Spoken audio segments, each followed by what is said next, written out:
ইয়াত উপস্থিত থকা ইতিমধ্যে আমাৰ ইয়াৰ পৰা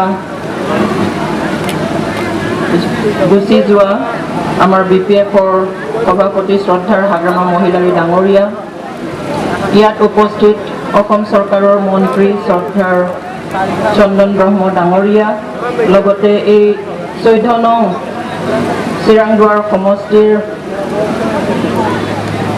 কেণ্ডিডেট শ্ৰদ্ধাৰ খাম্পা বৰগয়াৰী ডাঙৰীয়া, সমন্বিতে ইয়াত উপস্থিত BPFৰ সকলো শ্ৰদ্ধাৰ নেতা নেত্ৰীসকল, BPF মহিলা উইঙৰ শ্ৰদ্ধাৰ নেত্ৰীসকল, BPF ইউথ উইং আৰু ষ্টুডেণ্টছ উইঙৰ সকলো নেতা নেত্ৰীসকল, সকলো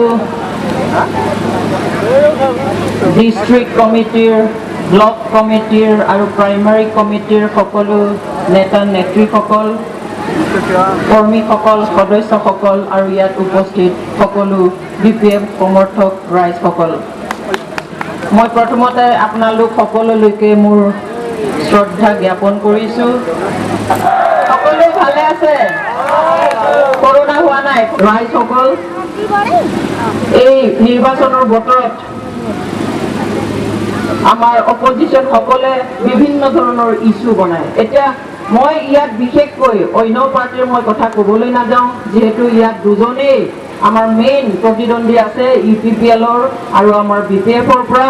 গতিকে UPPLৰ পৰা যিখিনি কথা কোৱা হৈছে, তেওঁলোকে প্ৰথমতে কৈছে যে BPFে একো এটা কাম কৰা নাই, একো কৰা নাই বুলি কৈছে। কিন্তু সেইটো জানো গ্ৰহণযোগ্য? ৰাইজ একো কৰা নাই বুলি ক'লে কোনে বিশ্বাস কৰিব? আমাৰ নিজৰ চকু আছে, আমাৰ নিজৰ শৰীৰ আছে, আমি গৈছো, য'তেই গৈছো দেখিছো কি কৰিছে। এইটো হ'ব পাৰে যে 100% কৰিব নাই পৰা, সেইটো কোনেও নোৱাৰে। মই সেইকাৰণে কৈছো যে আমি BTCত চিমৰ বাখৰ কৰি আছো, একো নাই কৰা, আমি ধৰি আছো, খালি দুৰ্নীতি কৰিছে, একো এটা নকৰিলে। কিন্তু আমি যদি চাওঁ BTCৰ পৰা অকমান বাহিৰত গৈ আজি ভাৰতবৰ্ষৰ কথা যদি আমি চাওঁ, যে ভাৰত চৰকাৰ আজি কিমান বছৰ হ'ল, ভাৰতে স্বাধীনতা লাভ কৰা আজি 74 বছৰ হ'ল। এই 74 বছৰ সম্পূৰ্ণ কৰাৰ পিছতো ভাৰতবৰ্ষত আজিও খাবলৈ নাপায়, মানুহৰ ডেইলি মৃত্যু হয়। আজিও ভাৰতবৰ্ষত ৰাস্তা পথ নথকা, স্কুল নথকা, বিজুলী চাকি নথকা বহুত গাঁও আছে।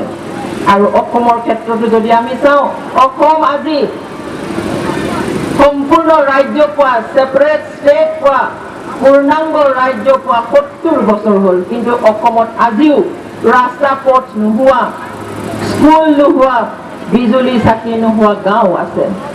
গতিকে স্বাধীনতা পোৱাৰ পিছত ভাৰত চৰকাৰেও যদি আজি সকলোতে সকলো ধৰণৰ কাম 100% যদি কৰিব নাই পৰা, অসমেও যদি সম্পূৰ্ণ ৰাজ্য পোৱাৰ পিছতো যদি 70 বছৰৰ পিছতো সকলোতে সকলো কৰিব নাই পৰা, তেনেহ'লে BTC চুক্তিৰ 17 বছৰৰ পিছত 15টা বছৰ শাসন চলোৱাত কিমান দিব পাৰিব?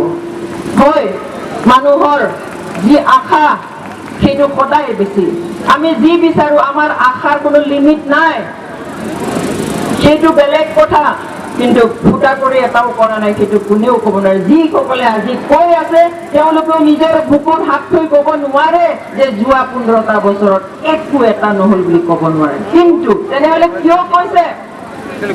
সেয়া হৈছে ইলেকশ্যন ইছ্যু, ভোট পাবলৈ, গাড়ী পাবলৈ, ক্ষমতা পাবলৈ, এইবোৰ কথা কোৱা হৈছে। আৰু যদি কেৱল নিৰ্বাচনী ইছ্যু হয়, তেনেহ'লে এই নিৰ্বাচনী ইছ্যু হৈয়ে থাকিব। ইয়াক সমাধান কৰাৰ আচল কি নাই, লক্ষ্য নাই, কেৱল নিৰ্বাচনী ইছ্যু কৰাহে আমি দেখিবলৈ পাওঁ। সেইকাৰণে ৰাইজ, আমি কথাবোৰ এনেই BPFক ছাপোৰ্ট কৰিব লাগে কাৰণে কৰিছো সেইটো নহয়। আমি জানিব লাগিব, অপজিশ্যন পাৰ্টিয়ে যদি কথাবিলাক কয়, আমি সঁচা অৰ্থত কি হৈছে হোৱা নাই এইটো জানিব লাগিব। নিজৰ মনৰ পৰা আমি সিদ্ধান্ত ল'ব লাগিব, তেহে আমাক দুধুৰ মুধুৰত পেলাব নোৱাৰিব। কাৰণ আমি জানো এই ইলেকশ্যনৰ বতৰত অন্য পাৰ্টিও আহিব, মিটিং পাতিব, কথা ক'ব, আপোনাৰ গাঁৱত যাব, আপোনাৰ ঘৰত যাব। সেইবিলাক মুহূৰ্তত যাতে আপোনালোকে দুধুৰ মুধুৰত নপৰে, কি হৈছে কি হোৱা নাই নিজ চকুৰে দেখা নিজ মনেৰে ভাবিব পৰা কথাবোৰেৰে যাতে আপোনালোকে নিজে সিদ্ধান্ত লোৱাৰ বাহিৰেও আনকো যাতে সিদ্ধান্ত লোৱাত সহায় কৰিব পাৰে, সেইকাৰণে মই এইখিনি কথা কৈছো। আজি কৰাপশ্যনৰ কথা কৈছে, দুৰ্নীতিৰ কথা। দুৰ্নীতি অকলে কৰিব নোৱাৰে কোনোবা অফিচাৰে, কোনোবা মানুহে। তাত আমাৰো অৰিহণা থাকে, ৰাইজৰ অৰিহণা থাকে। সেইকাৰণে আমি কোনোবাই যদি দুৰ্নীতি কৰা দেখিছে, ভুল কৰা দেখিছে, তেতিয়াই তাতেই সেই সময়তে আমি সেই বেয়া কামটো, ভুল কামটো আমি বন্ধ কৰিব লাগিব। নহ'লে আমি যদি 17 বছৰ ৰখি থাকো তাকেই ক'বলৈ, 15 বছৰ ৰখি থাকো, তেনেহ'লে সেই দুৰ্নীতি আমি কেতিয়াও বন্ধ কৰিব নোৱাৰিম। যেতিয়া মানুহে কাম কৰে ভুল হয়, আজি BPF-এ যোৱা 15টা বছৰ কাম কৰি আছে, সেইকাৰণে কিছুমান ভুল হৈছে।